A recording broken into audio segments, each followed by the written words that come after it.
नमस्कार, मी अंकित वनवे पाटील. मी आज इकडे विमाननगरला हयात रेसिडेन्सीच्या बाजूला कास्टिओ एजन्सी इथे आलो होतो. इथे मॉडेलिंग क्षेत्रात काम देतो असं सांगून यांच्याकडनं पैसे घेतले जातात या सर्व लोकांकडनं, कुणीही असू द्या. तर इथे काही काम मिळतं नाही मिळतं मला माहित नाही, पण आमच्याकडे बरेच तक्रारदार आलेत ज्यांना कामं दिलेली नाहीयेत, ज्यांनाचे पैसे घेतले, फक्त पोलिओ शूट करून दिलेला आहे आणि कामं पुढची मिळत नाही. अनेक आज माझे पोलीस बांधव पण इथं आलेले आहेत, यांच्याकडे पण ह्याच कास्ट एजन्सीच्या अनेक तक्रारी आधी पण आल्या होत्या. ही लोक पैसे घेतात, फक्त फोटोशूट करून देतात, ते कास्ट एजबिस्ट करून देतात आणि कुठंतरी आज नाही उद्या ते आम्ही लाईव्ह केलंय आणि तुमचं सिलेक्शन होत नाही आणि तुमचं वय 47 आणि 50 आहे.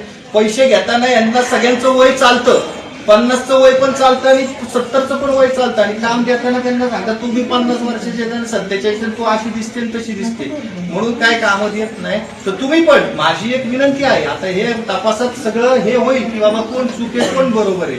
मी काय म्हणत नाही की बाबा ह्याच चूक आहेत किंवा तोच चूक आहे, पण माझी सर्व नागरिकांना एक विनंती आहे की तुम्ही असे कुठेही पैसे भरताना, कुठेही काही करताना, कुठल्याही पेपरवर सही करताना तुम्ही सगळं ऑन रेकॉर्ड घ्या की तुम्ही जे पैसे देताय तर त्याच्या बदल्यात ते नेमकं तुम्हाला काय देणार काय नाही देणार हे सगळं तुम्ही पहिलं बघून घ्या. इंग्लिश मध्ये फॉर्म असतात, तर काही माझ्या मित्र भगिनींना इंग्लिश वाचता येत नसेल किंवा काय नसेल तर तुम्ही एक व्हिडिओ असा शूट करा की बाबा तुम्ही त्यांना सांगा की मी जर 18,000 20,000 40,000 रुपये जर देतोय तर मला याच्या बदल्यात मला काय काय देणार हे तुम्ही ऑन रेकॉर्ड ठेवा. आज प्रूफला महत्व आहे, हे ऑन रेकॉर्ड ठेवा तुम्ही सगळ्या गोष्टी, जेणेकरून तुमची परत फसवणूक होणार नाही. हे एवढे मोठे मोठे ऑफिसेस टाकून बसले, इंग्लिश मध्ये बोलतात आणि मोठे मोठे मॅडम बसलेले आहेत, तर यांना काही बळी पडू नका. 20-20, 30-30 हजारासाठी कोणी येऊन पुढं सरकत नाही आणि अशाने यांची जी आहे आपण म्हणतो एक प्रकारे हिंमत वाढते लोकांना फसवायची, लोकांना टोप्या घालायची.